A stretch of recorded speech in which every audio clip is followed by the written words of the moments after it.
علیہ وسلم سے جب یہ سوال کیا اونٹنی کی نکیل پکڑ کر، تو صحابہ کرام علیہم الرحمت والرضوان کو تعجب ہوا، اور صحابہ کرام علیہم الرحمت والرضوان نے کہا ما لہو، اسے کیا ہو گیا، اسے کیا ہو گیا،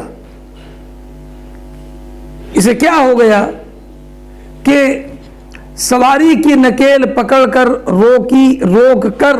سوال کیا؟ تو نبی کریم صلی اللہ تعالی علیہ وسلم نے ارشاد فرمایا عربا ما لہو، ضرورت مند ہے، ضرورت کی وجہ سے یہ سوال کر رہا ہے، ضرورت کی وجہ سے یہ سوال کر رہا ہے۔ اور یا عربن ما لہو، ضرورت پیش آ گئی ہے، اس وجہ سے یہ سوال کر رہا ہے۔ اور یہ عربا تو معنی یہ ہوا کہ اس کو اپنی ضرورت پیش آئی کہ جس کی وجہ سے اس نے سوال کیا۔ اب نبی کریم صلی اللہ تعالی علیہ وسلم نے ارشاد فرمایا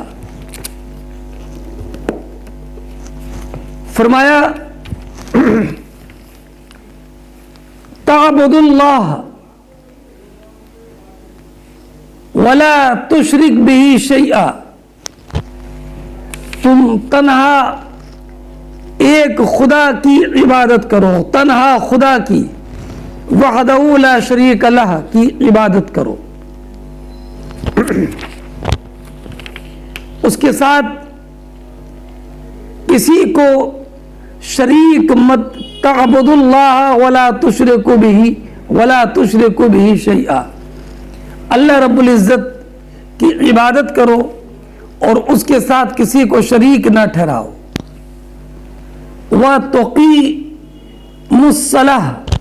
اور نماز قائم کرو، وَتُؤْتِ الزَّكَاةَ، اور زکوٰۃ ادا کرو، یہی محل ترجمہ ہے۔ وَتَصِلُ الرَّحْمَةَ، اور رشتہ داروں کے ساتھ اچھا سلوک کرو، رشتہ داروں کے ساتھ اچھا سلوک کرو، صلہ رحمی کرو۔ اب رہا یہ کہ نبی اکرم صلی اللہ تعالی علیہ وسلم نے اس کو حج کا حکم نہیں دیا، اس لیے کہ اس وقت تک حج فرض نہیں ہوا تھا، اور جہاد کا بھی حکم نہیں دیا، اس لیے کہ جہاد عرب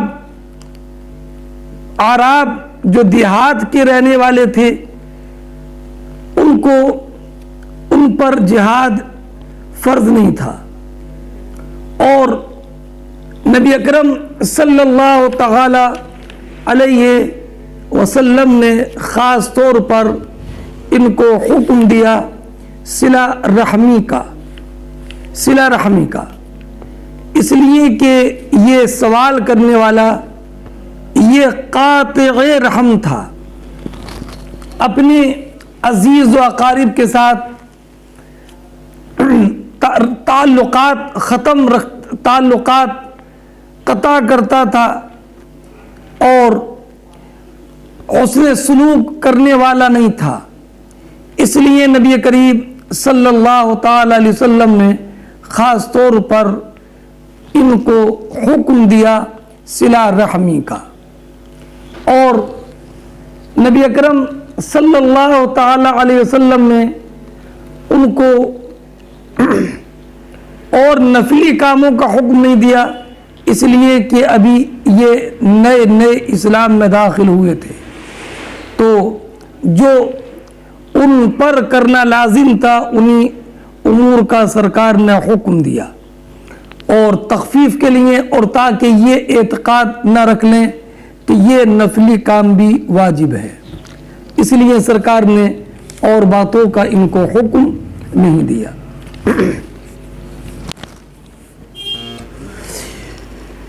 مطابقت ترجمۃ الباب سے اس قول میں وَتُؤْتِ الزَّكَاةَ، اس لیے کہ ایتائے زکوٰۃ کا ذکر اقامت صلاۃ کے بعد ہے، اور اقامت صلاۃ کا ذکر توحید کے بعد ہے۔ تو اس سے معلوم ہوا کہ پہلے توحید ایمان، اور اس کے بعد میں اقامت صلاۃ، اور اس کے بعد میں ایتائے زکوٰۃ۔ اب رہا یہ کہ اس حدیث میں روزوں کا ذکر نہیں ہے اور حج کا ذکر نہیں ہے، تو میں نے بتایا کہ حج فرض نہیں تھا، اور روزے کا ذکر بھی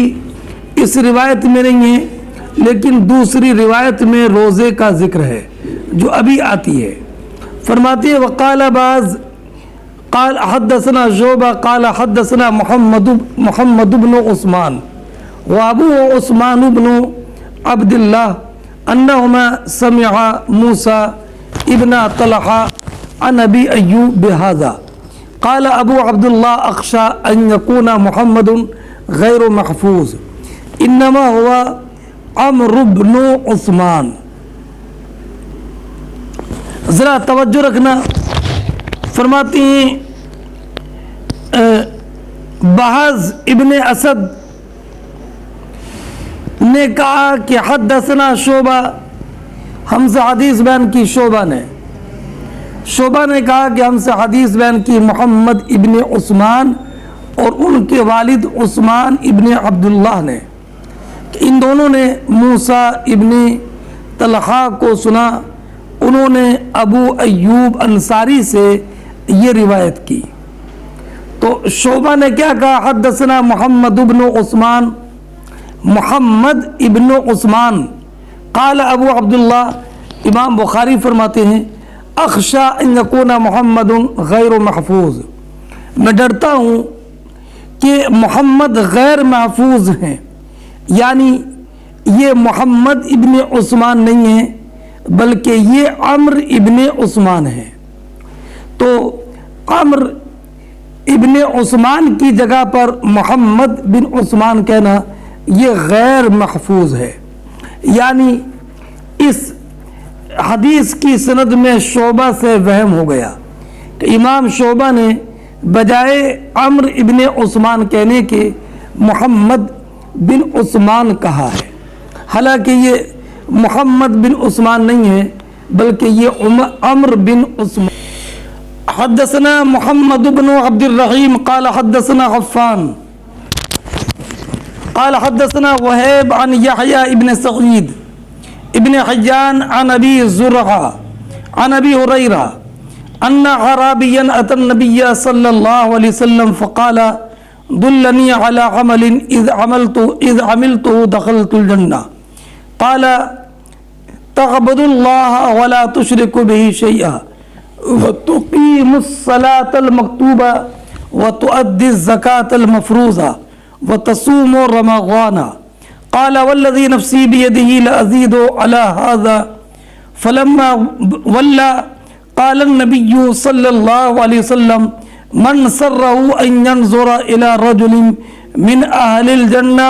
فلينظر إلى هذا۔ فرماتے ہیں ابو ہریرہ رضی اللہ تعالی عنہ کہ ایک اعرابی نبی اکرم صلی اللہ تعالی علیہ وسلم کی بارگاہ میں حاضر ہوئے، ایک اعرابی، اور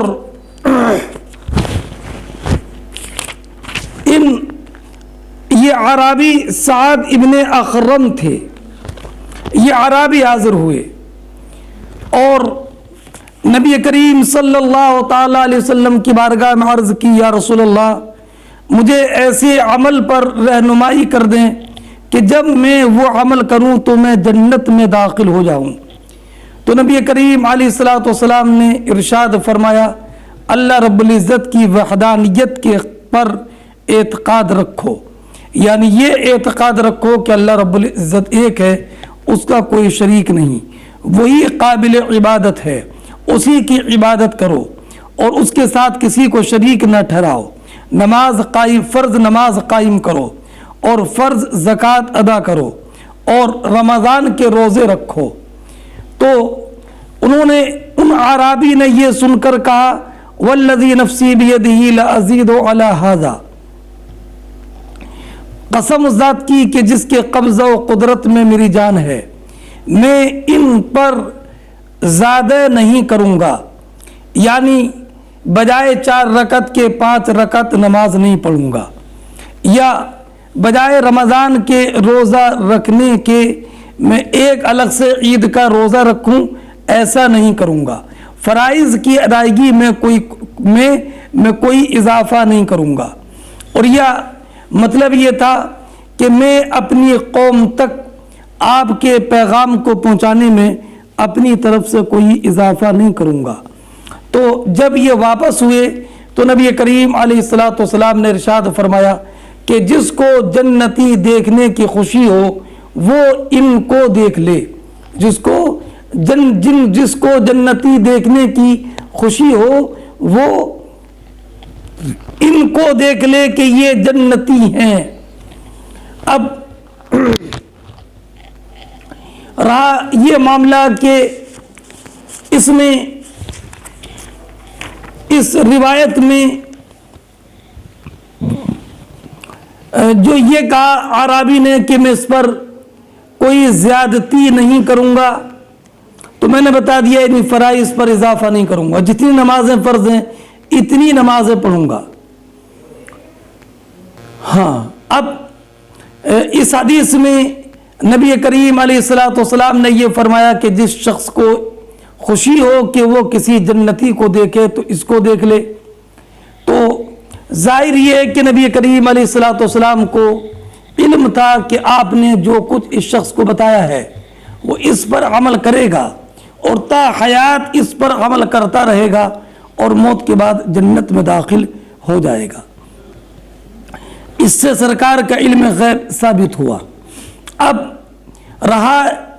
کہ نبی کریم علیہ السلام نے جن صحابہ کو جنت کی بشارت دی ہے وہ تو معین ہیں اور وہ 10 ہیں، اور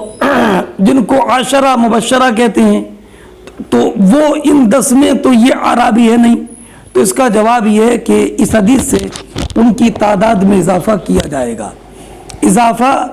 جائے گا، اس لیے کہ نبی اکرم علیہ السلام نے 10 صحابہ کے علاوہ دیگر صحابہ کو بھی یہ بشارت دی ہے، جیسے کہ آپ نے امام حسن اور امام حسین رضی اللہ تعالی عنہما کے متعلق فرمایا کہ وہ جنت کے جوانوں کے سردار ہیں، اور حضرت جعفر بن ابی طالب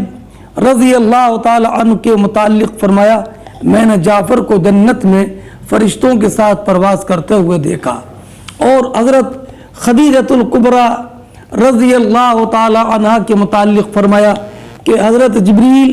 علیہ السلام نے ان کے لیے جنت میں محل کی بشارت دی ہے۔ حضرت فاطمہ الزہرا طیبہ طاہرہ سے متعلق فرمایا کہ حضرت مریم بنت عمران کے سوا یہ تمام جنتی عورتوں کی سردار ہیں، اور حضرت سعد ابن معاذ رضی اللہ تعالی عنہ کے متعلق فرمایا کہ جنت میں ان کے رومال ریشم سے زیادہ ملائم ہیں۔ حضرت ثابت ابن قیس رضی اللہ تعالی عنہ کے متعلق فرمایا کہ وہ اہل جنت سے ہیں، اور آپ نے یہ بھی فرمایا کہ جنت 3 آدمیوں کے مشتاق ہے، حضرت علی، حضرت عمار، حضرت سلمان فارسی، اور حضرت عبداللہ ابن سلام رضی اللہ تعالی عنہ کے متعلق فرمایا وہ جنت کے 10ویں شخص ہیں، اور حضرت حفصہ رضی اللہ تعالی عنہ کے متعلق فرمایا کہ مجھے حضرت جبریل نے بتایا یہ جنت میں آپ کی زوجہ ہے، اور حضرت عائشہ رضی اللہ تعالی عنہا سے فرمایا میری ازواج جنت میں ہوں گی، تم بھی انہی میں سے ہو۔ تو لا محالہ جنت کی بشارت صرف 10 صحابہ کے ساتھ خاص نہیں ہے، اور ایک جواب یہ کہ عشرہ مبشرہ کی خصوصیت یہ ہے کہ ان 10 صحابہ کو یک بارگی جنت کی بشارت دی، اور یہ اس کے منافی نہیں کہ دوسروں کو جنتی ہونے کی بشارت مختلف اوقات میں دی ہو۔ ہاں، اب سرکار نے جنتی کس کو فرمایا؟ اس اعرابی نے یہ کہا تھا کہ میں ان فرائض پر عمل کروں گا، تو آپ نے اس کو جنت کی بشارت دی۔ اس سے معلوم ہوا کہ جس نے توحید اور رسالت کی گواہی دی اور 5 نمازیں پڑھی، رمضان کے روزے رکھے، زکوٰۃ ادا کی اور بشرط استطاعت حج کیا، وہ شخص جنت میں داخل ہوگا۔ ہاں، اور اس سے ایک بات یہ بھی معلوم ہوئی کہ ایسے اہل علم سے ایسے اعمال کا سوال کرنا چاہیے جو دخول جنت کا سبب ہوں۔ بالکل لا یعنی اور بے مقصد سوال کرنے سے اعتراض کرنا چاہیے، اور علماء کے سامنے جب بیٹھے تو کام کی، دین میں کام آنے والی، آخرت میں کام آنے والی باتیں اہل علم سے، علماء سے معلوم کرے، اور لا یعنی سوالات کرنے سے اعتراض کرے، اور سوالات کا مقصد استرشاد، خود اپنے کو دینی معلومات میں، اپنے لیے دینی معلومات میں اضافہ کرنے ہو، کسی عالم کو پریشان کرنا یا کسی عالم کو جواب سے عاجز کرنے کے ارادے سے سوال نہ کرے۔ اس حدیث میں بشارت ان مومنین کے لیے ہے جو واجبات کو ادا کرتے ہیں، ان کو بشارت ہے جنت کی۔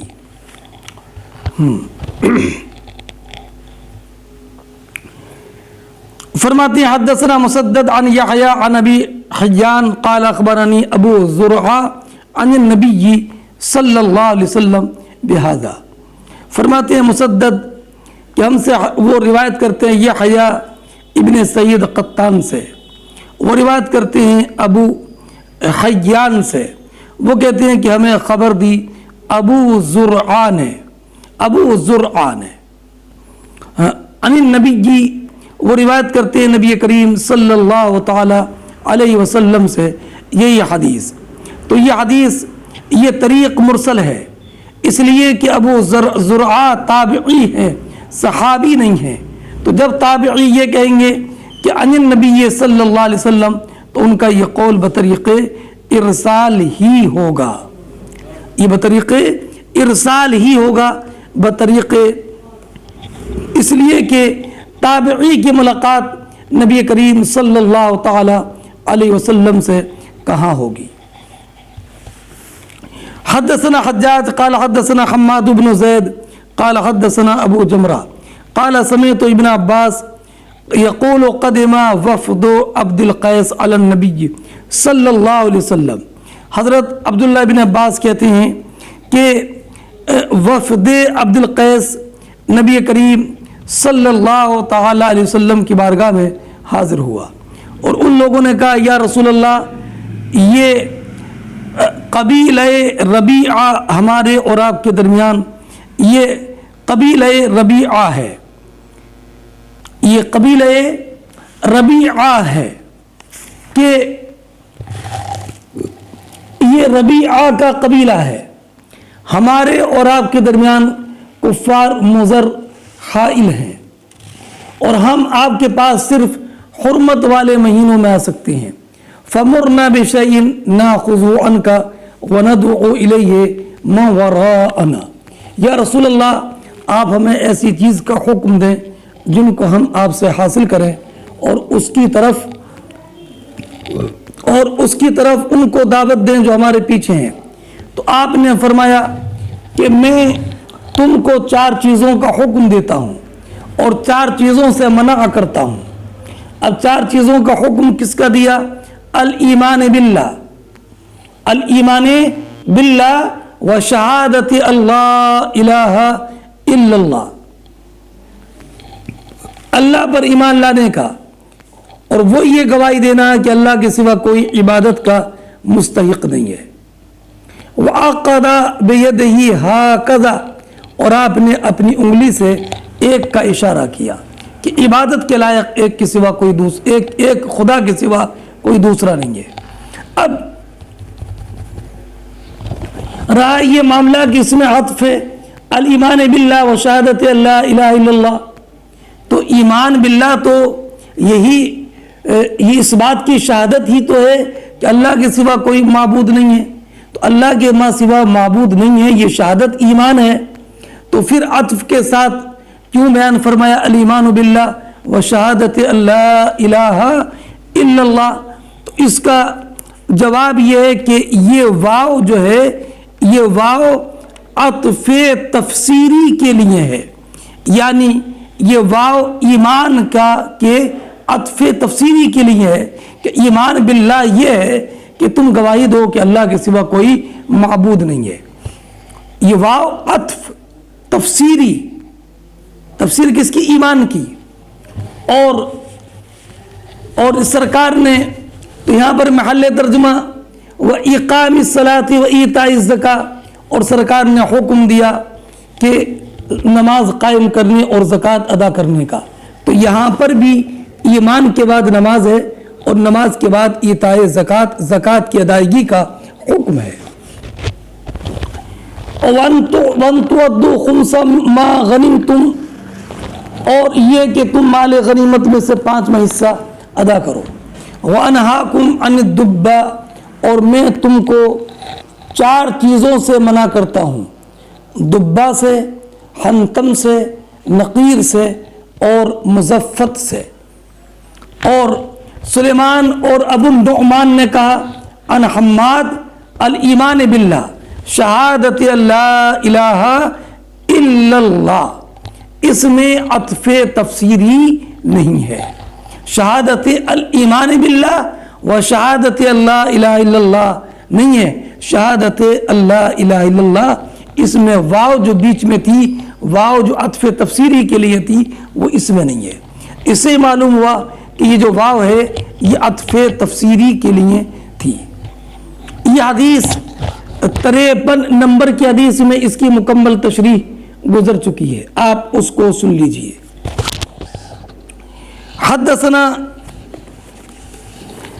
حدثنا ابو الیمان الحکم ابن نافع قال اخبرنا شعیب ابن ابی حمزہ عن الزہری قال حدثنا عبید اللہ ابن عبد اللہ ابن عتبہ ابن مسعود ان ابا ہریرہ قال لما توفی رسول اللہ صلی اللہ علیہ وسلم وکان ابو بکر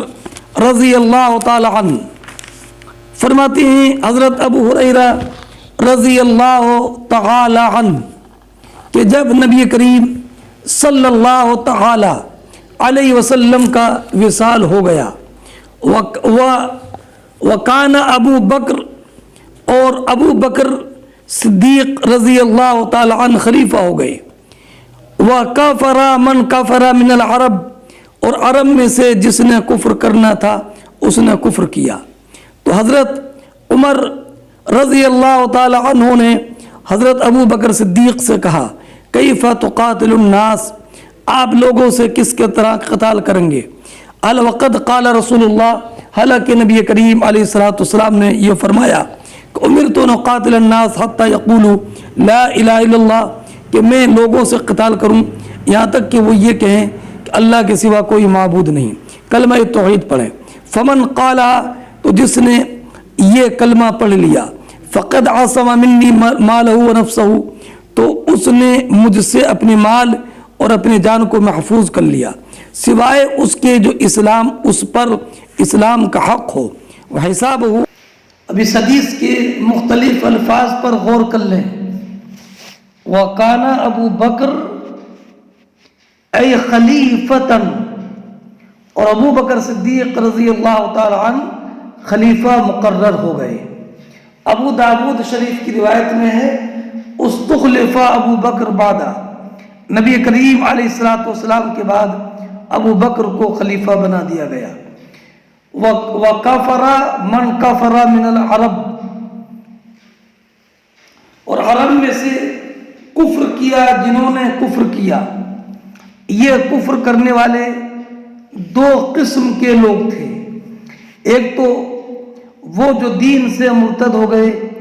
ملت اسلامیہ سے دور ہو گئے اور اپنی کفر کی طرف لوٹ گئے. یہی ابو ہریرہ کی مراد ہے، یہی جماعت ابو ہریرہ کی مراد ہے اپنے اس قول سے وَكَفَرَ مَنْ كَفَرَ مِنَ الْعَرَبِ سے. اور یہ فرقے کی دو جماعتیں تھیں. ایک تو اصحاب مسیلمہ کذاب اور ایک اصحاب مسیلمہ کذاب اور اصحاب اسود عنسی. اصحاب مسیلمہ کذاب یہ وہ لوگ تھے جنہوں نے مسیلمہ کذاب کے دعوے نبوت کی تصدیق کی تھی. اور اصحاب اسود عنسی وہ لوگ تھے کہ جو کہ نبی کریم صلی اللہ تعالی علیہ وسلم کی نبوت کے منکر تھے. تو حضرت ابو بکر صدیق رضی اللہ تعالی عنہ نے اصحاب مسیلمہ اور اصحاب اسود عنسی سے قتال کیا، یہاں تک کہ مسیلمہ یمامہ میں مارا گیا اور عنسی صنعاء میں مارا گیا اور یہ اکثر ہلاک ہو گئے. ایک مرتدین کی ایک جماعت یہ تھی اور مرتدین کی دوسری جماعت وہ لوگ تھے جنہوں نے کہ احکام شرع کا انکار کیا، نماز کو چھوڑ دیا، زکوٰۃ کو چھوڑ دیا، تمام امور دین کو چھوڑ دیا اور پھر اسی طرف لوٹ گئے جس طرف کے دور جاہلیت میں تھے. تو یہ دونوں جماعتیں یہ مرتدین کی تھیں. اور ایک دوسری قسم ان لوگوں کی تھی جو نماز اور زکوٰۃ کے درمیان تفریق کرتے تھے، نماز کا اقرار کرتے تھے اور زکوٰۃ کی فرضیت کے منکر تھے. اور زکوٰۃ امام کے پاس پہنچانا ہے، امام کو ادا کرنا ہے، اس کے وجوب کے منکر تھے. اور یہ حقیقتاً باغی تھے، مگر اس زمانے میں ان کو باغی نہیں کہا گیا. ان کو باغی کہنے کی، باغیوں سے قتال کی تاریخ حضرت علی ابن ابی طالب رضی اللہ تعالی عنہ کے دور میں ہوئی. اس وقت میں ان کو بھی شمار کیا گیا مرتدین کی جماعت میں. لہذا اس لیے کہ مرتدین کی جماعت کا معاملہ ہی اہم تھا. ہاں، اب حضرت عمر ابن خطاب رضی اللہ تعالی عنہ کو مرتدین کی دونوں جماعتوں سے قتال کرنے میں اختلاف نہیں تھا. اختلاف اس جماعت سے قتال کرنے میں تھا جو جماعت کے نماز کی فرضیت کی معترف تھی اور زکوٰۃ کی فرضیت کی منکر تھی. حضرت عمر ابن خطاب رضی اللہ تعالی عنہ نے ابو بکر صدیق رضی اللہ تعالی عنہ سے کہا تھا کیف تقاتل الناس وقد قال رسول اللہ صلی اللہ علیہ وسلم امرت ان اقاتل الناس حتی یقولوا لا الہ الا اللہ. آپ ان لوگوں سے کیسے قتال کریں گے حالانکہ نبی کریم صلی اللہ تعالی علیہ وسلم نے فرمایا کہ مجھے حکم دیا گیا کہ میں لوگوں سے قتال کروں. کب تک؟ حتی یقولوا لا الہ الا اللہ، جب تک کہ وہ لا الہ الا اللہ نہ کہے. فمن قالها، تو جس نے لا الہ الا اللہ کہہ دیا، فقد عصم منی مالہ ونفسہ، اس نے مجھ سے اپنے مال اور اپنی جان کو محفوظ کر لیا۔ تو یہ تو کلمہ توحید پڑھنے والے ہیں، اور جب کلمہ توحید پڑھنے والے ہیں تو پھر ان سے قتال کیسے کیا جائے گا؟ لیکن یہ بات ذہن نشین رکھے، ذہن نشین رہنی چاہیے کہ یہ جو ارشاد ہے امرت ان اقاتل الناس، کہ مجھے حکم دیا گیا کہ میں لوگوں سے قتال کروں، یہاں تک کہ وہ لا الہ الا اللہ کہیں۔ یہاں پر الناس سے مراد مشرکین ہیں، اہل کتاب نہیں ہیں، اس لیے کہ اہل کتاب تو پہلے ہی سے پڑھتے تھے لا الہ الا اللہ، تو ان سے حکم قتال اس وقت تک ختم نہیں ہوگا جب تک کہ وہ نبی کریم علیہ الصلوۃ والسلام کی نبوت کا اقرار و اعتراف نہ کریں اور یہ جزیہ نہ دیں۔ تو یہ جو حکم فرمایا کہ سرکار نے جو فرمایا کہ مجھے حکم دیا گیا کہ میں لوگوں سے قتال کروں جب تک کہ وہ لا الہ الا اللہ نہ کہیں، اس لوگوں سے مراد یہاں پر مشرکین ہیں۔ اور حضرت عمر رضی اللہ تعالی عنہ نے یہی کہا کہ جب یہ لا الہ الا اللہ کہہ رہے ہیں تو اب ان سے قتال کیسے ہوگا،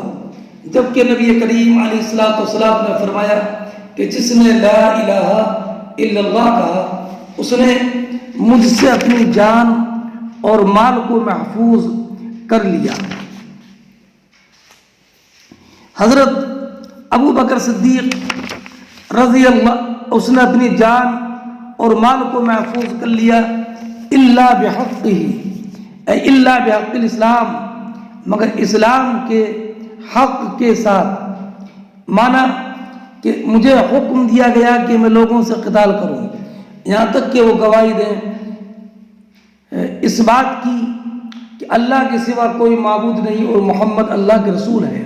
اور جب وہ گواہی دے دیں تو عصموا منی دماءہم واموالہم، وہ مجھ سے اپنے مال اور اپنے خونوں کو محفوظ کر لیں گے، نہ ان کا اب خون بہانا جائز ہوگا اور نہ ان کا مال لینا مباح ہوگا، الا بحق الاسلام، مگر اسلام کے حق کے ساتھ۔ کیا مطلب کہ اگر کسی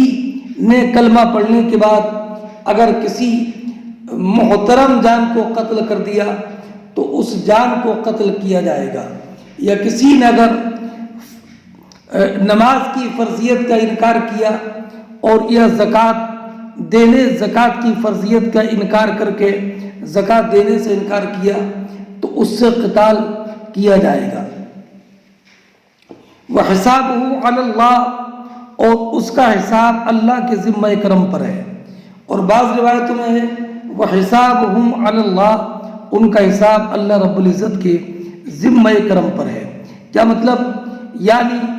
ہم ان کے ایمان کا حکم لگائیں گے اور حقوق اسلام پر ان سے مواخذہ کریں گے ظاہر حال کے اعتبار سے، اور رہا ان کے دل کا چھپا ہوا راز تو وہ اللہ رب العزت کے ذمہ کرم پر ہے کہ وہ مخلص کو ثواب دے گا اور منافق پر عقاب فرمائے گا۔ فقال حضرت ابو بکر صدیق رضی اللہ تعالی عنہ نے فرمایا واللہ لا اقاتلن من فرق بین الصلاۃ والزکاۃ فإن الزکاۃ حق البال، فرمایا کہ واللہ میں ضرور قتال کروں گا ان سے جو کہ نماز اور زکوٰۃ کے درمیان فرق کریں گے، کہ نماز کو فرض مانے اور زکوٰۃ کی فرضیت کے منکر ہوں، تو میں ان سے ضرور قتال کروں گا، اس لیے کہ نبی کریم علیہ الصلوۃ والسلام نے ارشاد فرمایا کہ انہوں نے جب کلمہ توحید پڑھ لیا تو انہوں نے مجھ سے اپنی جان اور مال کو محفوظ رکھا الا بحق الاسلام، مگر اسلام کے حق کے ساتھ، مگر اسلام کا حق باقی رہے گا۔ فإن الزکاۃ حق المال، بے شک زکوٰۃ تو یہ مال کا حق ہے، جیسے نماز بدن کا حق ہے، تو جیسے نماز کی فرضیت کا اقرار اور اعتراف ضروری ہے کہ وہ نماز حق بدن ہے، ایسی زکوٰۃ کی فرضیت کا اعتراف و اقرار ضروری ہے، اس لیے کہ زکوٰۃ یہ حق مال ہے، زکوٰۃ حق مال ہے۔ حاصل یہ ہوا کہ کلمہ توحید پڑھنے کی وجہ سے ان کے خون اور مال کی عصمت یہ معلق ہے دو شرطوں کے ساتھ، معلق ہے اپنی اس کی عصمت کے شرطوں کو پورا کرنے کے ساتھ۔ وہ شرط کیا؟ کہ نماز قائم رکھیں اور زکوٰۃ دیں، نماز قائم رکھیں، نماز فرض جانیں اور زکوٰۃ فرض مان کر زکوٰۃ کو ادا کریں۔ لہذا اگر ایک شرط کو پوری کرتے ہیں کہ نماز تو پڑھتے ہیں، نماز کو فرض مانتے ہیں، لیکن زکوٰۃ ادا نہیں کرتے ہیں، تو ان کے اس کلمہ توحید پڑھنے کی وجہ سے ان کی جانیں محفوظ نہیں ہوں گی۔ اس لیے کہ دوسری روایت میں ہے عبداللہ ابن عمر کی کہ نبی کریم صلی اللہ تعالی علیہ وسلم نے فرمایا امرت ان اقاتل الناس حتی یشہدوا ان لا الہ الا اللہ وان محمد رسول اللہ ویقیموا الصلاۃ ویؤتوا الزکاۃ۔ اب رہا یہ معاملہ کہ نماز اور زکوٰۃ ہی کی تخصیص کیوں فرمائی کہ جو نماز اور زکوٰۃ میں فرق کرے گا میں اس سے قتال ضرور کروں گا، اس لیے کہ نماز اور زکوٰۃ، نماز عبادت بدنیہ میں اصل ہے اور مال عبادت مالیہ، اور زکوٰۃ عبادت مالیہ میں اصل ہے۔ اسی وجہ سے نماز کو عباد الدین کہا گیا اور زکوٰۃ کو قنطرۃ الاسلام کہا گیا۔ اور اللہ رب العزت نے قرآن کریم میں زیادہ کر نماز اور زکوٰۃ کا ذکر ایک ساتھ کیا ہے۔ اس لیے حضرت ابو بکر صدیق نے فرمایا کہ اگر کسی نے نماز اور زکوٰۃ میں فرق کیا اور نماز کی فرضیت کا اعتراف کیا اور زکوٰۃ کی فرضیت کا انکار کیا تو میں اس سے ضرور قتال کروں گا۔ اور فرمایا فَإِن وَاللَّهِ لَوْ مَنَعُونِي عَنَاقًا